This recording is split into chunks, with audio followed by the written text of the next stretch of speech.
Buenas tardes. Aquí estamos en el programa de Fundapap. Hemos estado ahí, que es nuestro grupo radial de recuperación de la codependencia.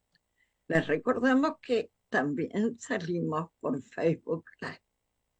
Hoy cursamos el programa 401. ¿Cómo están? Hola Claudio, hola Miguel, Norma. Mónica hoy no está con nosotros, pero de todos modos su presencia nos acompaña.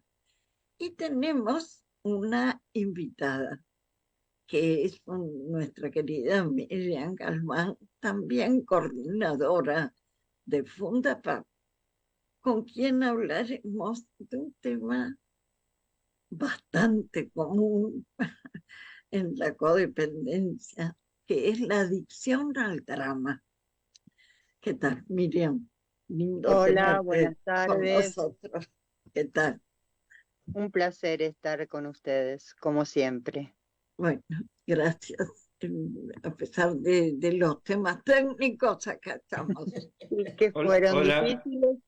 hola Ayudó. Miriam, Hola, Miguel. bienvenida al programa. Gracias por la ayuda tecnológica. Hola, No, Normita. Hola Miriam, un gusto verte acá acompañándonos en el programa de hoy. Oye, Gracias. Para mí es un placer poder estar y compartir todo este recorrido y todo claro, nuestro trabajo. qué interesante que propusiste este tema, porque de verdad es algo completamente cotidiano, las personas que sufrimos codependencia, pero está tan conocido por todos nosotros que por ahí no hubiéramos empezado charlando de esto, pero me parece fantástico que nos cuentes un poco por qué lo elegiste. Lo elegí porque creo que es parte del aprendizaje en todo este recorrido, que son, Miguel, decime si me equivoco, porque empezamos juntos, creo que son 12 o 13 años. ya pasamos los 13, estamos por el Ya 14 ahora. pasamos los 13. Vamos. Cuando yo llegué a PAP, estaba a Fundapap en una situación de gran crisis. O sea, mi mundo era caótico. Entonces, yo creo que el drama era el aire que respiraba. En las primeras reuniones, cuando empecé a escuchar adicción a las personas, adicción al sufrimiento. eh, en realidad no lo comprendía mucho, pero un material que me sirvió mucho fue tu librito de la melancolía. Ahí descubrí que parte de mi codependencia tiene que ver, parte de mi adicción tiene una base absolutamente melancólica. Mm. Entonces, por lo general, yo tiendo al drama. Claro. Eh, de Ese, distintas maneras, con pensamientos obsesivos, con una baja autoestima, y eso es lo que he ido trabajando en todo este proceso. mm, Hoy en día me doy cuenta, me puedo dar cuenta que hacia dónde van mis pensamientos y tratar de parar, utilizo distintos recursos, pero seguro. tengo que estar siempre atenta porque en realidad mi característica melancólica me lleva siempre primero al pensamiento negativo. Entonces tengo que hacer todo un trabajo para no sentirme víctima, para no complacer siempre a los demás, para buscarme a mí misma. Mm. Eh, Vos sabés, Miriam, que ese librito, ese cuadernillo sobre melancolía, lo escribí en agosto del 2008. Hacía un mes o menos que había partido mi hija. y yo entré en una melancolía espantosa, sintiéndome culpable por su muerte, y pasé como 5 horas padeciendo en un infierno absoluto. Y de repente dije, basta, esto no es verdad. Y me senté a escribir en la computadora todo lo que yo había estudiado de melancolía en la facultad. Y dije, esto que me tomó hoy no le hace bien a mi hija, que tuvo una madre que la quiso con todo el alma, aún con los errores, ni a mí, que encima que he perdido a mi hija me torturo. Y bueno, me puse a armarlo y cuando escribí por mí, para vaciar toda esa negatividad espantosa en la que había caído. Y después que terminé de escribir todos los conceptos, dije, uy, esto hay que hacer un cuadernillo para fundar PAP, que era PAP en esa época, porque todavía no era fundación. Y bueno, y la verdad es que creo que ha ayudado a mucha gente, empezando por mí, porque visualicé exactamente la temática, como bien empezaste a contar. Y mira, Inés, cuando al año de que vos escribiste el cuadernillo, que yo me lo leí, me lo subrayé todo, hasta me lo imprimí en hoja más grande, terminaba de una sesión de yoga y había que decir una frasecita que decía, la rueda, viste, que Jesús o el Supremo me acompañe en la rueda de la vida. Y yo dije que me acompañe en la ruina de la vida. Oh, Lo terminé de decirlo, dije, ¿pero qué dije? Le pregunto a mi profesora. Yo dije ruina en vez de rueda, me dijo sí. Yo en ese momento, fue en el 2009, estaba queriendo renunciar a mi trabajo porque ya me sobrepasaba la angustia y los problemas. Y entonces me levanté y me fui derechito al cuadernillo. Digo, acá está. Yo estoy metida en el delirio de ruina, pensando que si yo dejo de trabajar, con la jubilación no me voy a arreglar, me voy a morir de hambre. Ahora, una vez que me pude dar cuenta que era lo que me pasaba a través de esa palabrita, ruina, ahí cambié totalmente, porque yo dije, no tengo por qué pensar que me voy a arruinar. Todo se me va a dar, porque si no hubiera entrado en una situación dramática. sí, o ¿Viste? mejor dicho, hubiera seguido en una Hubiera situación. seguido. Así que como ese cuadernillo, eso a mí me sirvió para revertir totalmente, y es el día de hoy, que cuando empiezo a decir, uy, pero, ¿y podré con esto? Enseguida automáticamente digo, sí que voy a poder. Una de No las la cosas que, esto que dice Norma, y que nos pasó a todos nosotros, menos los que pusimos énfasis en trabajar nuestra codependencia, es la creencia de que eso es verdad. Y resulta que ese es un guión del inconsciente colectivo que cuando estás flojo te enchufa y te mete dentro de esa burbuja viscosa que tira para abajo. Empezar a descreer de los pensamientos es un paso importantísimo. Esto que estoy pensando, ¿de dónde sale? ¿A quién se le ocurrió? ¿Es una creación mía o es la repetición de algo que lo vengo escuchando desde que nací? Así que bueno, es como un argumento interesante para, como decía Norma, y como invité a decir, de ninguna manera te voy a dar bolilla cuando aparece.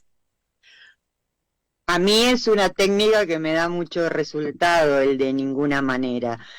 Permanentemente la tengo que utilizar porque suelo caer en esos lugares, ¿no?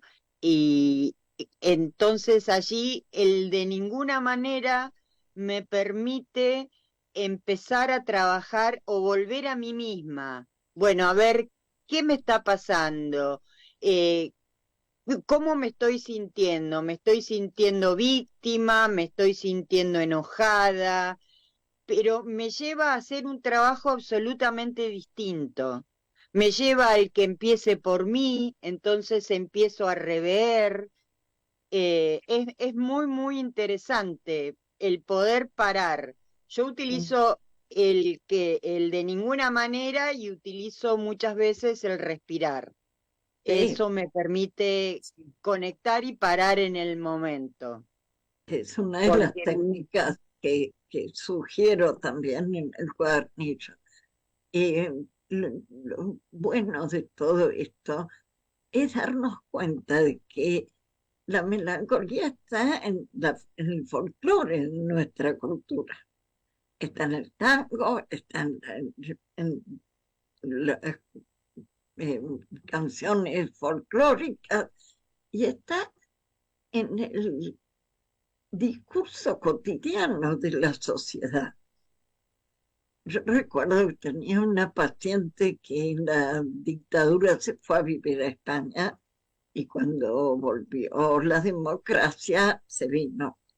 Tuvo 6 meses y me dijo, me vuelvo. Porque en España yo no tenía un peso, tomaba caldo, pero me reía todos los días. En cambio acá, que tengo trabajo, que todo va bien, la gente vive con una tristeza profunda, con una queja constante. Y es verdad, eso lo oímos todos los días.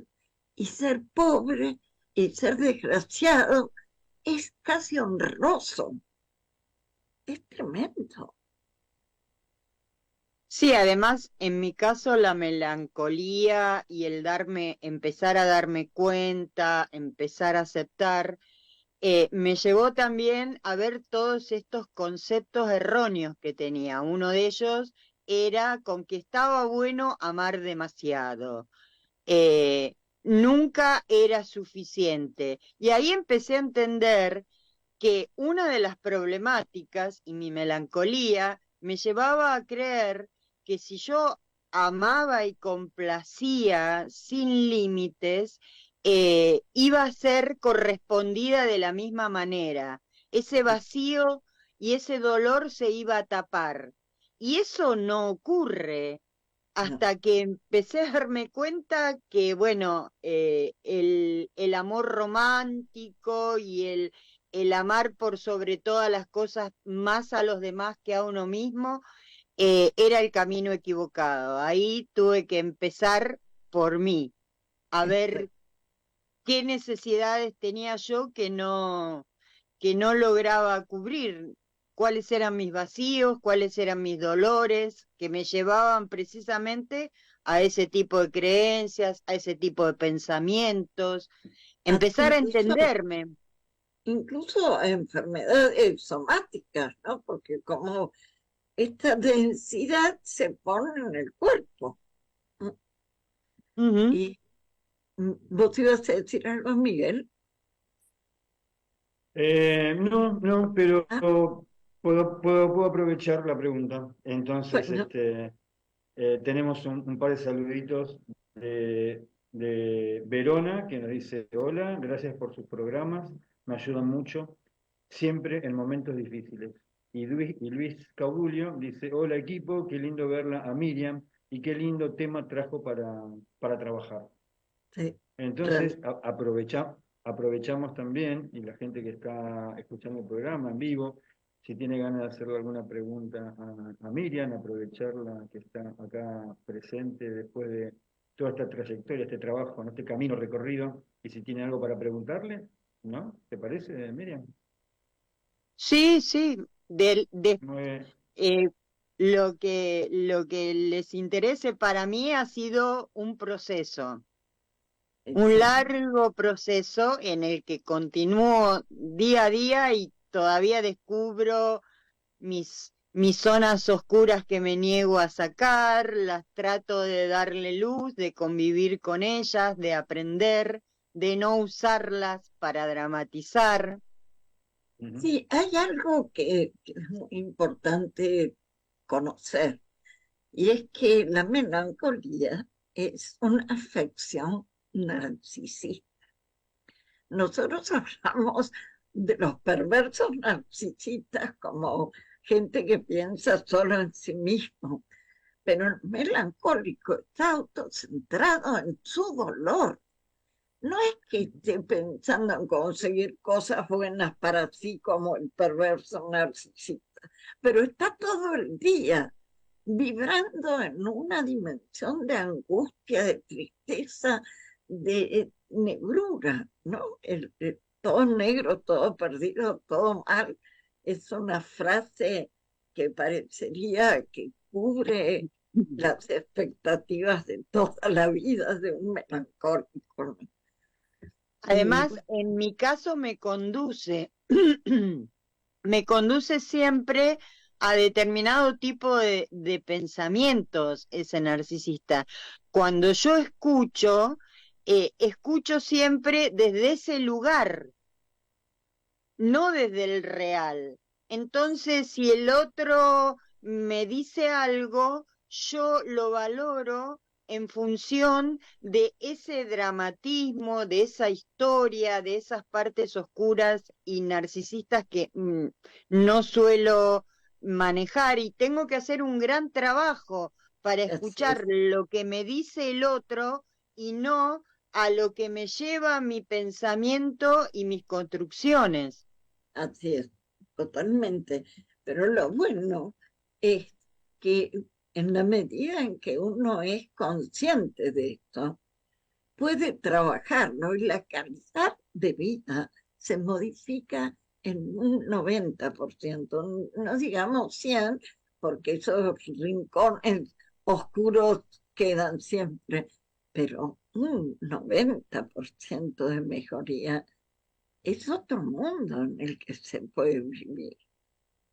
Y Ujú. vos sos un ejemplo de eso. Yo sé que has pasado por muchas cosas, pero hoy estás dando cuenta de este trabajo de una manera armoniosa y con alegría de estar viva, ¿no? Sobre todo con alegría de estar viva y de poder estar día a día agradeciendo esto, ¿no?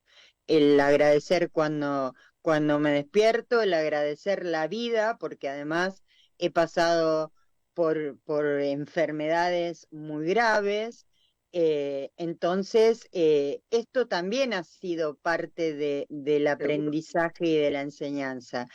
Y hoy por lo menos yo puedo ver que estas crisis tan duras y tan difíciles, no solo a través de la enfermedad física, sino la psicológica, Claro. me han llevado yo agradezco porque me han llevado a ver qué cosas puedo hacer para mejorar, en qué tengo que apostar para seguir día a día creciendo, mejorando. Es un arduo trabajo, pero agradezco Esto, por este trabajo. esto que decís que es tal cual y nos pasa a todos nosotros. Yo también me beneficio constantemente con el grupo. Es eh, que uno termina descubriendo que aquello que te hizo sufrir es tu maestro y que lo Sí. podés usar para salir del sufrimiento. Hay gente que cree que es un destino familiar que no se lo va a poder sacar de encima. Y eso no existe. El destino es lo que sucede con aquellas cosas que no hacemos conscientes. No es un destino familiar al que estamos marcados por los genes. es una actitud en la que quedamos chapaleando porque no conocemos otra. Por eso yo decía que la melancolía es como el demonio, que Sí, tiene un tridente que son la desvalorización del yo, el sentimiento de culpa y el delirio de ruina, o la adicción al drama. Ese tridente se te mete en el corazón y te obliga a vivir desgraciado. Entonces el poder, todos sabemos que no es fácil sacarse un hábito tan encarnado. Por eso el grupo es maravilloso, porque primero nos muestra que no somos los únicos, que eso que creíamos que era una desgracia familiar resulta que se replica en cada uno que habla. Entonces, no es una desgracia familiar, es una modalidad habitual de muchas familias argentinas, ¿no? Y europeas también, por supuesto, no es nuestro solo. Pero Sí, bueno, sí, y es así. cuando se aprende esto, a salir del drama, a poner herramientas para ver las cosas de otra manera, también llega el momento, en mi caso, en que me di cuenta que estaba rodeada con amigas o conocidas, adictas al drama, pero que no tenían ningún trabajo hecho ni querían hacerlo. Y entonces totalmente. de a poquito me fui despegando, porque digo, yo estoy haciendo un trabajo que me lleva mi esfuerzo y no puedo tirar por la borda todo esto que estoy haciendo por una persona que me está tirando toda su negatividad, me está inoculando toda su negatividad y su veneno. Y Así es. de buena manera me voy cuidando y apartando con amor de esa gente para poder seguir en este camino de tener una mejor calidad de vida, ¿no? Así A es. mí el darme cuenta me permitió no superarlo porque es un trabajo que hago todos los santos días, Claro, pero me permitió descubrir determinadas emociones mías o conductas mías. Yo he descubierto que una de las características que, que más arraigado tengo es el de la intolerancia. Y esa intolerancia me lleva a generar en cada situación un drama. Claro. Pero es como hasta como una película a veces. Mi mente va mucho más rápido y si no la paro, porque cuando logro parar, me doy cuenta de que es irreal, que es Por mi supuesto. historia, mis creencias, mis expectativas, y que no tiene nada que ver con lo que estoy juzgando de la situación. Totalmente. Así es. Pero Y al menos en este trabajo hoy puedo darme cuenta, uy, no me banco esto. Y cuando paro, muchas veces logro volver a mí misma, hacer el trabajo y decir, bueno, fenómeno, no acepto esto porque lo estoy juzgando desde este lugar, pero es un trabajo cotidiano. vos diario. sabés que esto que decís que es muy importante es porque de verdad cuando mm, nosotros juzgamos la realidad desde un estado de ánimo, es completamente diferente a esa misma realidad desde otro estado de ánimo. Entonces, el darte cuenta es porque empezás a ver que no todo tiene que ser feliz en la vida, no todo tiene que ser agradable, no todo tiene que ser para arriba, ¿no? La vida tiene altibajos, la vida tiene situaciones difíciles, momentos de dolor, momentos de apuro, pero también tiene alegrías, también tiene cariño, también tiene amistades. Entonces, ¿qué es lo que priorizo yo? Porque todo esté bien, veo todo mal. En cambio, si yo puedo aceptar que las cosas a veces salen mejor que otras, no dramatizo, la experimento. Sí. Es tal cual. Tenemos otros saludos y una pregunta, ¿no? Bueno, Una pregunta extensa. Pero primero vamos con el saludo de Estela. Estela Olmedo dice, gracias por el programa, son mis maestros, un abrazo enorme.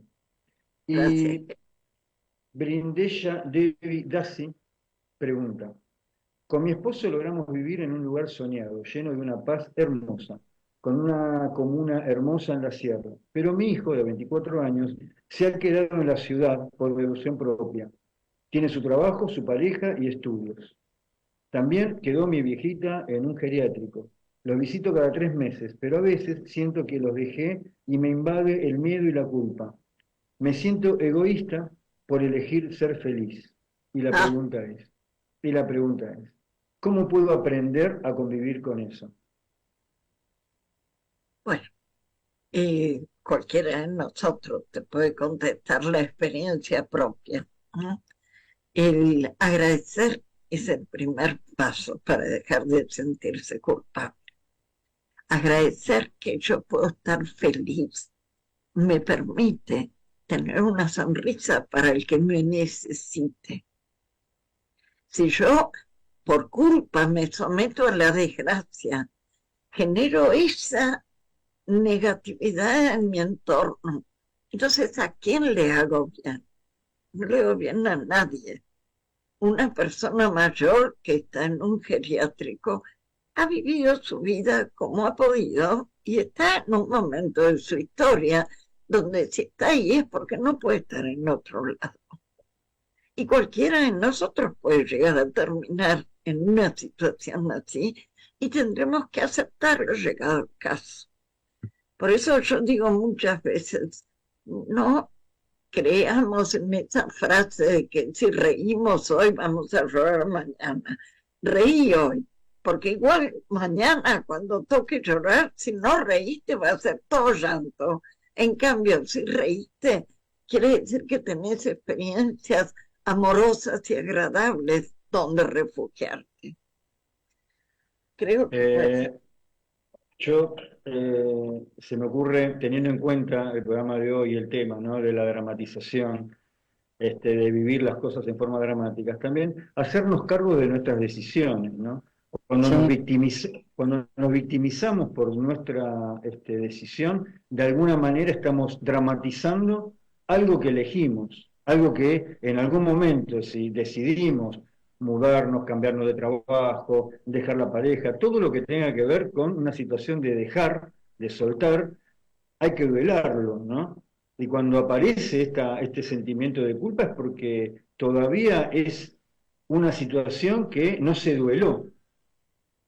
Porque si se duela, después no aparece ese sentimiento de culpa.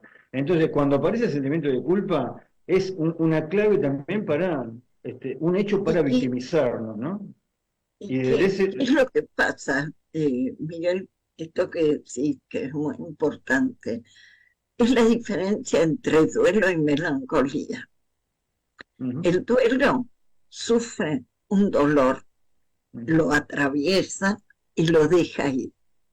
En la melancolía nunca lo llega a sufrir del todo, pero nunca se separa del todo de ese sufrimiento.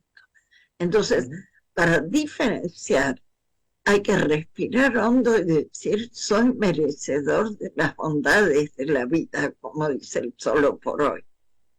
Y la verdad es que lo somos, y cuando elegimos cosas que nos hacen bien a nuestra alma, es una excelente elección. No tenemos que llevarnos puesto a los demás, porque cada uno tiene su ritmo y su propia evolución.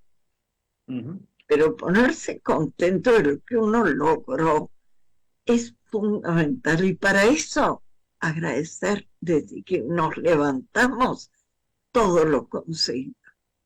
Es el mejor antídoto para la culpa, porque la culpa es una enfermedad, no es real. Ujú.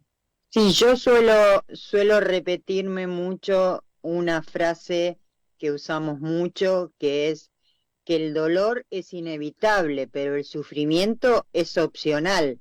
Y Así es. cuando me repito como un mantra, eso me lleva a entender que esto es parte del proceso. Y ahí empiezo a sentir el merecimiento. Cuando separo el dolor del sufrimiento, entra la aceptación de la situación. Digo, yo merezco estar bien, merezco sentirme alegre o bien, o merezco valorar lo bueno aún en esta situación. Y por supuesto que sí. Es eso, el merecimiento es comprender que mis pasos me llevaron a lograr algo que había ansiado y que por fin lo tengo. Y con eso yo puedo hacer felices a otros desde mi lugar, sin tener que renunciar a mi logro para satisfacer a otro. Hay una frase que dice, no permitas que tu luz se apague porque otro no pueda encenderla. O sea, defender lo que uno logró es un respeto por el esfuerzo y el trabajo que implicó. Yo digo, las Eh, frases, habla Miguel, que no no, sé. no, dale, Normi, No, después yo yo digo continúo. las frases que uno va escuchando o va escuchando o va leyendo y que yo anoto cuando esa frase me pega. Hay una frase que siempre la digo, que es que mi serenidad depende que yo colabore incondicionalmente con lo inevitable. O sea que pase lo que me pase, no tengo que ponerme mal, tengo que colaborar, tengo que abrir y decir, y ante un problema, digo, bueno, ¿qué solución tiene esto que me está pasando? Tal cual. No me Esa quedo es una, empantanada, porque si no me sigo enterrando y la situación se pone peor y no hay, y sobre todo, entregarla, pedirle al Espíritu Santo en mí que, que colabore también es para que esta que situación... hay algo que está muy relacionado con el agradecimiento, el saber que nosotros hicimos nuestra parte, pero los resultados no estuvieron en nuestras manos. Si se lograron es porque lo superior hizo su aporte. Entonces, agradecer lo que recibimos y lo que nos brindamos también, porque el no terminar de ser perfectos es lo de menos.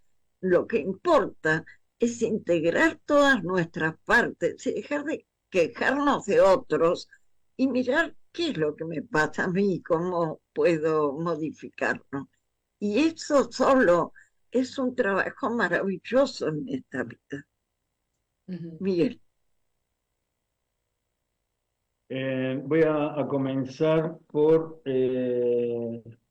Brindella Devi, que nos agradece la respuesta. Dice, excelentes respuestas, les agradezco muchísimo. Es la que tenía la pregunta, ¿sí? La Sí, respuesta. sí. sí, Bien. Y Margarita Uriegas, gracias por estar ahí en estos momentos. Me llega justo. Saludo desde México.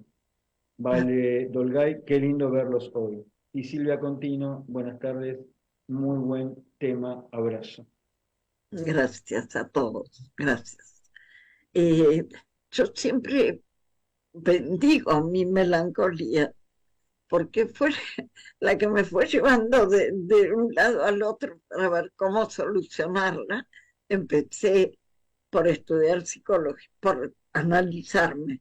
Y al empezar a analizarme y ver que podía ir cambiando cosas, dije, si alguien me ayudó a que yo cambie, yo voy a estudiar para poder ayudar a otros desde el lugar adecuado, no como me pasaba, que me quedaba hasta las 3 de la mañana escuchando los lamentos de otros. Dije, tengo que estudiar cómo se debe ayudar sin perder la propia vida.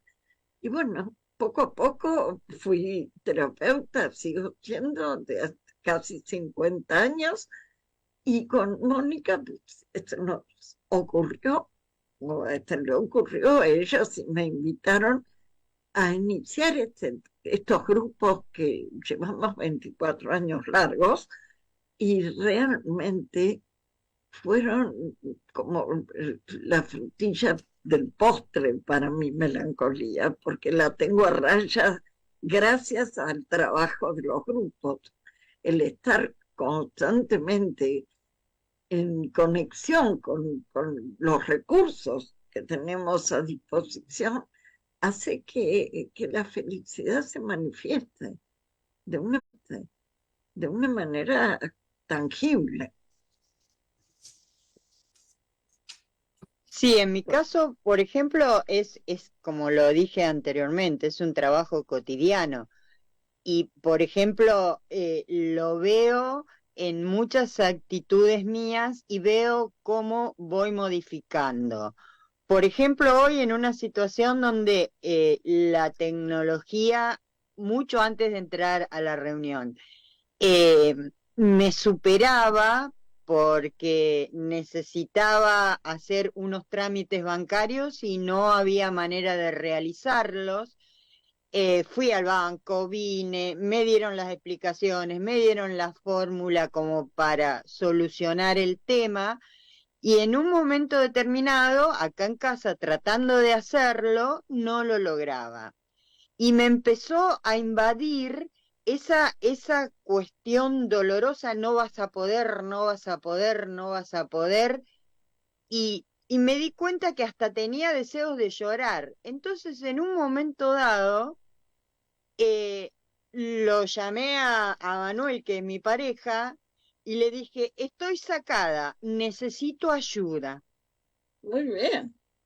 Y me di cuenta que a veces el poder darme cuenta que me está tomando me permite usar algún tipo de herramienta, uno u otra.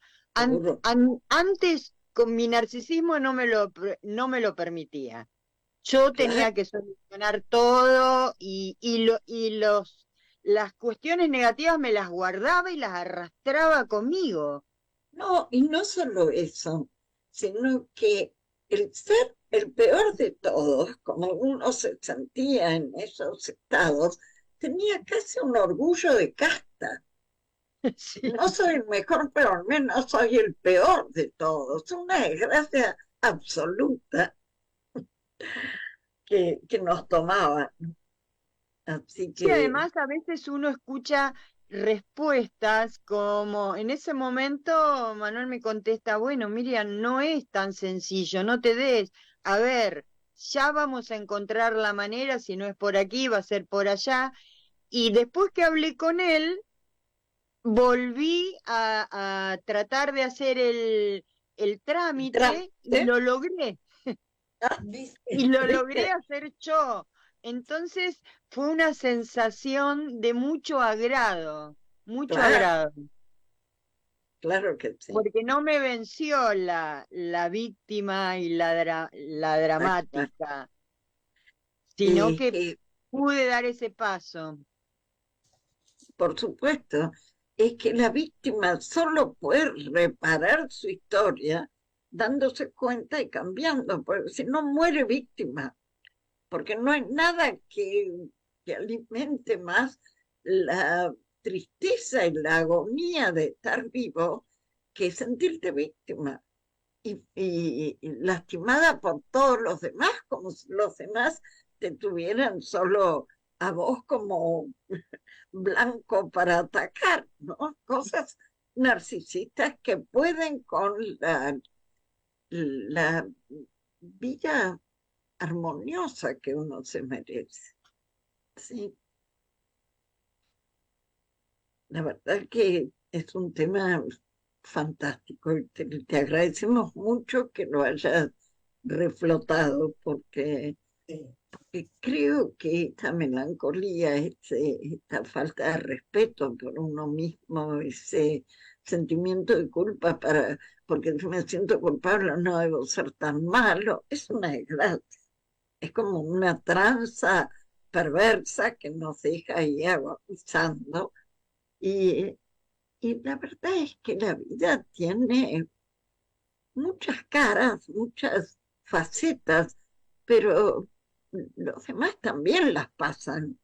Y si yo me siento el ombligo del universo, en lugar de conseguir ayuda, consigo que la gente se aleje de mí, porque no hay nada claro, más insoportable que una víctima. sí. Una, Sí, perdón, perdón, a veces la algunas, diferencia con la víctima real que conmueve y llena de compasión a la víctima que se victimiza, que es otra cosa. ¿Eh? Sí, esto lo sí, aclaro porque y en mi caso, por ejemplo, una victimización que me llevaba a pensar que cómo podía ser cada cosa que sucedía, porque yo me consideraba poco menos que la Madre Teresa de Calcuta. Yo que era tan buena, yo que era esto, yo que lo daba todo, y en realidad ese narcisismo no me conducía a nada bueno. Cuando empecé a ver que yo tengo mis zonas oscuras, que tengo mis partes difíciles y tan buenas o malas como cualquier otra por persona, supuesto, eso me ha llevado a que, mm, bueno, no soy tan víctima siempre, ¿no? Y me permite darme cuenta. Y es muchas así. veces soy víctima de lo que yo misma construyo y permito. Por supuesto que en la mayoría de las veces es así. Cuando uno aprende ya no se pone en esos lugares, entonces no es víctima tan seguido, aunque a veces atraiga, pues, no hay nada más atractivo que pensar que los malos son otros y que yo soy tan Ah, buena, bueno, ¿no? Pero una vez le dije a una integrante del grupo que entró diciendo eso, yo soy tan buena, la paso haciendo cosas por los demás y me encuentro con gente tan mala y le dije, ¿sabes qué pasa? Que las ovejas se encuentran con los lobos, porque nadie es tan bueno ni tan malo. Si yo me muestro tan buena, necesariamente voy a encontrarme con los tan malos para complementar una cosa que si no es falsa. Pero bueno, da mucha tela para tratar, pero fantástico el haberlo podido compartir con vos. No, y a mí da también para compartirlo mucho. con ustedes. Sí, da Sí, para mucho. sí, es un gran tema. Mm, pero qué Para bueno, mí sí. sí, sí, Miguel. No, no, dale, te estabas arrancando, decilo. No, iba a decir qué bueno que uno pueda hablar de esto y estar feliz sabiendo que salió de ese lugar. Eso. Me parece a mí interesante ir viendo por dónde se filtran, ¿no? Por ejemplo, la codependencia, por qué lugares, a Sí. veces no lo tenemos tan claro, y no importa cuánto tiempo hayamos trabajado, vuelve a aparecer, pero uno cuenta con herramientas, cuenta con el observador, ¿no? Que puede ahora darse cuenta de lo que está sucediendo. Y un Así. caso, y un caso es justamente el que, espera que estoy buscando el nombre para decirlo bien, el de Brindella, que como contando una historia feliz aparece el dramatismo, ¿no? Sí, Porque sí, la historia es feliz. Entonces decimos, mirá cómo se filtra el dramatismo en algo que está bien, que está bárbaro, ¿no? Si con mi pareja claro. estoy bien, elegimos un buen lugar y todo, ¿cómo puedo dramatizar la historia, ¿no es cierto? Y ahí vemos que de esa manera se filtra, ¿no? Es que ese tipo de sentimientos fueron provocados por la iglesia, la, la educación moralista de doble moral que generalmente vivía cuando fuimos criados. Hoy la iglesia tiene otro discurso, pero el discurso de antes, la víctima era una santa y estaba sobrevalorado el sufrimiento. Entonces, cuando soy feliz y algo me va bien, yo pienso estoy en pecado. Y no es así. El segundo párrafo del Solo por hoy dice, solo por hoy seré feliz. Y no solo en el otro mundo, sino en este también, porque he sido creado para la felicidad. Y esta es una oración de, eh, ¿cómo se llamaba? Juan 23. ¿Cómo? Juan De Juan 23. 23, exactamente. De Juan 23, Papa, que fue el que renovó la iglesia, que después le pegaron un codazo y volvieron a reflotar los valores más clásicos, ¿no? Así que, si bien hoy hay muchos sacerdotes amplios de horizontes, esa vivencia de que soy feliz, está mal con tanta gente que sufre, es terrible, porque no le voy a dar ni una pizca de felicidad al que sufre por dejar de ser feliz yo. Claro, El es que otro, sufre, claro, sufre hasta que aprenda que tiene que salir del sufrimiento. claro, es otro trabajo que tenemos que hacer y que yo, gracias a Dios, pude ir y haciéndolo cada día, ¿no? Permitirme disfrutar de que puedo ser feliz. Así es. No sentirme culpable de que yo pueda ser feliz porque el otro no lo es o tiene problemas, porque si no caemos todo en la misma bolsa, si todos Así es, nos vamos a sentir mal porque el que tenemos al lado está mal. tal Así cual. que permitirse ser feliz. Bueno, Totalmente. creo que hemos llegado al final del programa.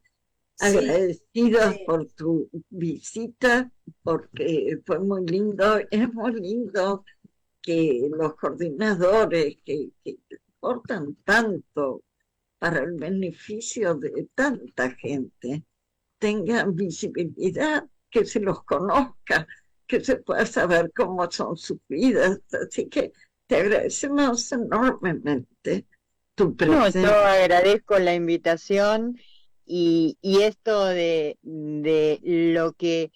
lo que uno da, pero para mí es importante lo que recibo en este proceso, Claro, porque en cada una de las personas me veo reflejada y son distintos momentos del proceso y siempre, siempre, siempre encuentro algo para aprender.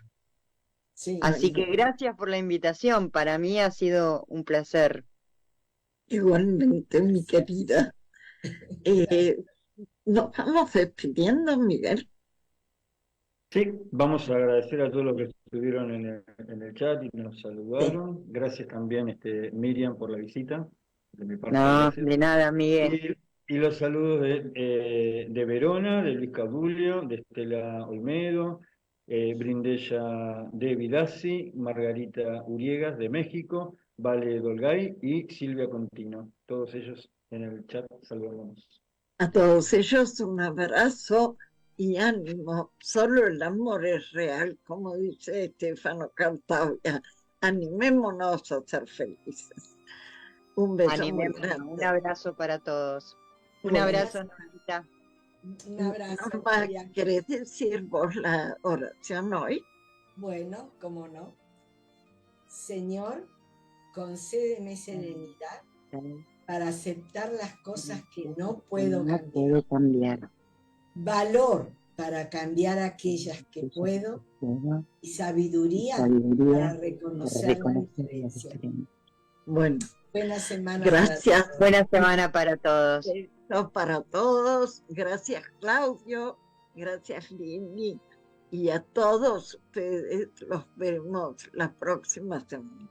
Un abrazo muy grande.